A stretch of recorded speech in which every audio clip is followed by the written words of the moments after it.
안녕하세요. 치과의사 안상수입니다. 오늘은 양심치과에 대한 이야기를 해보도록 하겠습니다. 자, 양심 안과 들어보신 적 있으세요? 없으시죠? 양심 정형외과 들어본 적 없죠? 양심치과라는 말이 왜 이렇게 많은지 오늘은 거기에 대한 이야기를 해보도록 하겠습니다. 예전에 학생 때 나이가 많은 선배님이 와서 충치는 그냥 신경치료하고 크라운 하는 게 가장 좋다라는 말을 해서 저는 어린 나이에 저 사람이 그냥 돈 벌라고 저렇게 치과를 하나 보다 라고 생각을 했었는데, 지금 제 나이가 되고 병원을 오랫동안 운영하다 보니까 그게 어떤 의미로 했던 얘기인지는 알 것 같아요. 치과에 아파서 병원을 찾아오는 경우는 대부분 충치 치료를 하러 오시는 겁니다. 충치가 정말 작거나 정말 클 때는 별 문제가 없습니다. 신경치료를 하면 되고요. 가장 간단한 레진이라는 치료를 하면 돼요. 하지만 충치가 애매한 정도에 있을 때가 항상 문제가 돼요. 원칙부터 알려드리겠습니다. 충치가 있어서 충치를 제거하다가 신경이 노출이 됐다, 그러면 신경치료를 하는 게 맞기는 맞는데, 그 노출된 양이 정말 작고 그리고 그게 오염이 안 됐다, 덜 됐다라고 판단이 되면 그때는 신경치료를 무조건 들어가는 것이 아니라 신경을 좀 진정시키는 약재를 넣어놓고 좀 지켜봐요. 지켜보면서 그게 나아지면 이제 신경치료를 안 하고 치아를 살려서 치료를 하게 마무리가 되는 거고, 거기서 증상이 더 나타나서 환자분이 아프다거나 문제가 있으면 그때는 신경치료를 해서 치료를 마무리하게 되죠. 그리고 꼭 이렇게 신경이 노출되지 않았다 하더라도 신경과 굉장히 근접할 정도까지 진행된 충치는 충치를 제거하는 과정에서 신경이 노출된 게 육안으로 보이지 않는다 하더라도 그 신경과 연결되어 있는 그 작은 관들이 있는데 치아 안에는 그걸 통해서 환자분들이 증상을 호소하는 경우도 있어요. 이런 경우가 항상 문제가 되죠. 그래서 어떤 경우에는 저희가 양심적으로 진료를 한다라는 거는 제가 봤을 때 가격이 싼 거랑은 전혀 별개의 문제예요. 가격이 싼 치과를 양심치과라고 많이들 얘기하는데, 이거는 아마 뭐 양심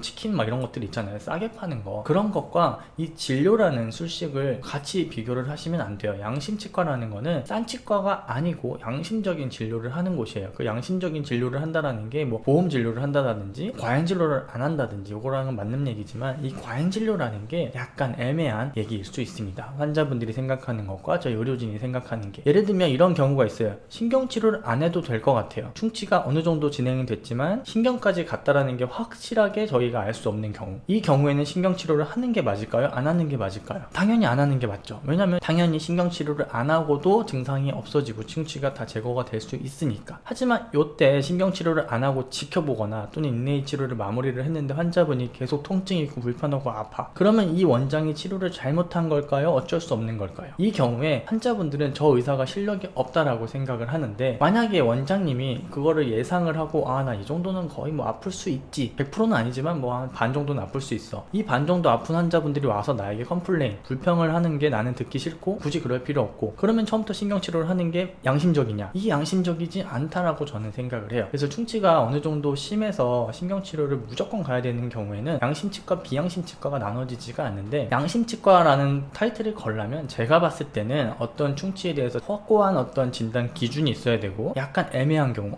이거는 진짜 증상이 나아지지 않을 수도 있겠다, 환자분이 아파서 왔는데 환자분의 증상이 개선되지 않으면 내가 실력이 없다가 아니고, 환자분의 충치가 이 정도 진행이 돼서 여기까지 진행한 거를 제가 제거는 했는데 어쩌면 신경과 거리가 가까워서 그 통증이 바로 안 없어질 수도 있습니다. 없어지지 않는다면 그때는 신경치료를 하겠습니다. 하지만 증상이 없어지면 그때는 신경치료가 아니고 충치치료를 간단하게 하는 인네이라든지 레진으로 치료가 마무리될 수 있으니까 환자분 뼈좀 더 좋은 거예요 라고 설명을 하고, 환자분이 오케이 하겠죠. 당연히 그렇게 말하는데 누가 거기다 대고 신경치료 해주세요 라고 할 거예요. 그러면 이제 환자분들과 충분히 소통을 하고 다음에 왔을 때 환자분이 다시 아파서 뭐 부여잡고 올 수도 있지만 원장님 증상이 없어졌어요 하고 올 수도 있거든요. 제가 봤을 때 양심치과라는 거는 이렇게 불러야 된다라고 판단을 해요. 시청해 주셔서 감사합니다. 여기까지 보시고 도움이 되셨다면 구독과 좋아요 부탁드리겠습니다. 그래서 보통은 양심치과 하면 싼 치과, 뭐 비싼 치과는 나쁜 치과 막 이렇게 얘기하는데, 치과가 싸고 비싼 거는 제 생각에는 다른 관점에서 접근을 하시는 것이 좋습니다. 치과라는 것이 환자분들이 오실 때는 어떤 병원 치료를 받기 위해 오는 거지만, 저희 개인 병원에 있는 원장들은 그냥 하나의 사업체예요. 사실 저도 돈 벌려고 치과를 하죠. 돈 벌려고 치과를 하기 때문에 아침에 출근하기 싫고 아이랑 놀고 싶은데 어쩔 수 없이 출근하는 곳이 여기고, 이왕 출근을 했으니까 환자분들에게 정말 열심히 진료를 해드리는 거고, 근데 하나의 사업체인데, 이 사업체라는 거는 치과도 마찬가지고 뭐 옷가게, 음식가게 다 똑같아요. 사업체라는 거는 자기가 제공하는, 저희는 의료 서비스가 될 거고, 그 의료 서비스에 대한 금액을 저희 치료 비용으로 청구를 하는 거예요. 그러면 어떤 유명한 디자이너의 정말 예쁜 옷이 있는데, 그 옷은 어떤 똑같이 까만색 옷이지만 좋은 재료를 썼을 수도 있고, 예를 들면 똑같이 니트지만 어떤 거는 울일 수도 있고 어떤 건 캐시미어일 수도 있잖아요. 그러면 이 캐시미어 니트를 비싸게 파는 거는 그 브랜드에서 좋은 캐시미어 원단을 가지고 디자이너가 정말 예쁜 옷을 만들어서 파는 건데, 어떤 디자이너는 자기가 네임밸류가 좀 떨어지고 좋은 재료를 구할 수 있는 능력이 떨어지고 그러니까 조금 더 저렴하게 옷을 만들어서 팔 수도 있죠. 이거랑 비슷하게 생각을 하면은 치과 진료도 내가 정말 실력이 좋고 유명하고 나는 진료를 정말 잘할 수 있고 그러면 금액을 올릴 수 있는 겁니다. 제가 저번에 대학병원과 개인병원 영상에서도 말씀드렸지만, 개인병원은 대학병원에 비해서 사람들의 인식이 낮잖아요. 대학병원이 좀 더 어려운 진료를 하는 곳이고 개인병원은 조금 더 간단한 진료를 하는 곳이고 실제로도 그렇고요. 그렇기 때문에 대학병원과 제가 1대1로 경쟁을 할 수는 없으니까 보통은 개인병원이 대학병원보다 진료비가 좀 저렴한 거에 평균적인 것 같아요. 똑같은 인비절라인이라는 치료를 할 때 저는 인비절라인 잘해요. 잘한다고 제가 말씀드릴 수 있습니다. 잘하는데 저는 그래서 인비절라인 가격이 다른 치과들보다 높아요. 높으면 사람들이 와서 왜 여기는 더 비싸요? 라고 말할 때 저는 인비절라인 치료를 잘하고요. 그만큼 제가 더 신경 쓸 게 많고 환자분께 더 좋은 의료 서비스, 더 좋은 치료 결과를 드릴 수가 있습니다 라고 말할 수가 있는데, 어떤 원장님은 이제 막 인비절라인 시작해서 하고 싶은데 예를 들면 나는 아직 증례가 없어. 환자분들이 왔을 때 나랑 똑같은 환자 보여주세요 라고 했을 때 보여줄 만한 증례가 없으면 어떻게 해야 돼요? 증례를 만들어야 되죠. 증례를 만들어야 되는데 내가 저 A라는 병원이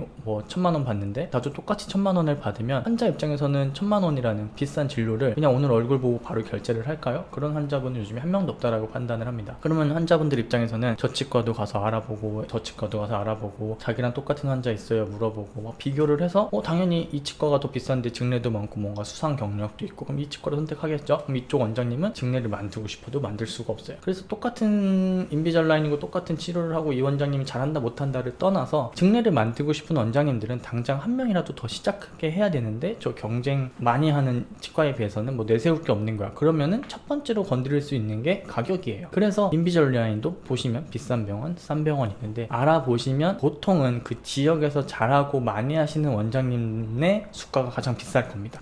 그럴 수밖에 없어요. 하지만 뭐 정말 많이 하고 어느 정도 이상을 넘어가면 사실 저희 같은 개인 병원에서는 1년에 뭐 200~300개 하는 게 쉽지는 않거든요. 굉장히 힘들어요. 저희도 이전에 한 250개 정도를 하는데 250명만 혼자 원장 한 명이 그걸 다 컨트롤 하기에는 너무나 많은 숫자이기 때문에 제가 뭐 주말에도 일을 하고 밤에도 일을 하고 새벽에도 일을 하고 막 그래요. 근데 원장 한 명이 막 1년에 1000명씩 한다? 그거는 사실은 제가 봤을 때 이해할 수가 없어요. 근데 그렇게 많이 하려면 사실은 가격이 높을 필요도 없고 이걸 박리담회로 가냐 그렇게 뭐 판단을 하는 거죠. 그래서 이게 꼭 인비절라인을 제가 예를 든 거는 제가 뭐 이런 진료를 하니까 말씀을 드리는 거고, 치과도 마찬가지로 어떤 양심이 있다라는 거의 기준을 싼 치료로 갖다 붙이시면 안 돼요. 양심 치과 하면 가장 유명하신 그 원장님 계시잖아요. 저는 그 원장님 유튜브를 클릭도 안 해보는데 일부러 그 원장님은 좀 제가 썸네일만 봐도 조금 문제가 있는 게 뭐 친절한 치과 피하세요 뭐 이런 식으로 나오니까, 이게 물론 그런 안 좋은 분들도 일부는 있겠지만 모든 전 인류 통계학적으로 봤을 때 나쁜 사람이 많을까요? 착한 사람이 많을까요? 이 사이코패스 같이 막 충치 조금 점같이 있는데 그걸 막 파가지고 신경치료 하시는 분도 계시겠지만 대부분의 치과의사 선생님들은 충치 없는 치아를 파라고 하면은 손이 떨려서 못 파요. 그런 원장님들은 없습니다. 그래서 오늘은 양심치과에 대한 생각을 제가 한번 했는데, 얼마 전에 그런 일이 있었습니다. 저희 병원에서도 큐레이라고 해서 충치를 진단하는 카메라가 있어요. 그걸로 찍고 충치를 제거해서 신경 노출 안 된 것도 또 찍어 놓고, 그래서 환자분이랑 얘기해서 그 신경을 진정시킨 약제를 깔고 인레이로 치료를 마무리했는데, 한 달, 두 달, 세 달이 지나도 약간 그 시리고 욱신한 느낌이 계속 지속이 되는 거예요. 그래서 환자분께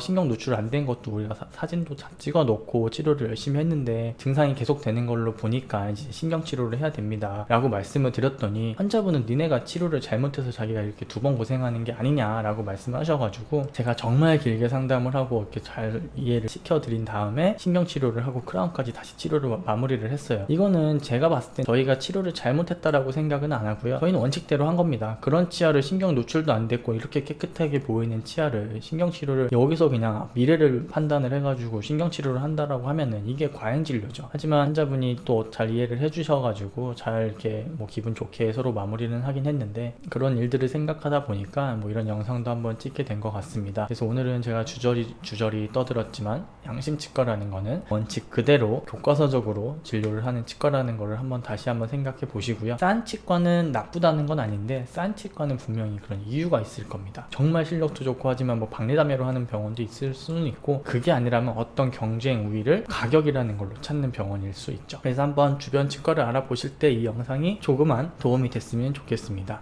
이상 치과의사 안상수였습니다.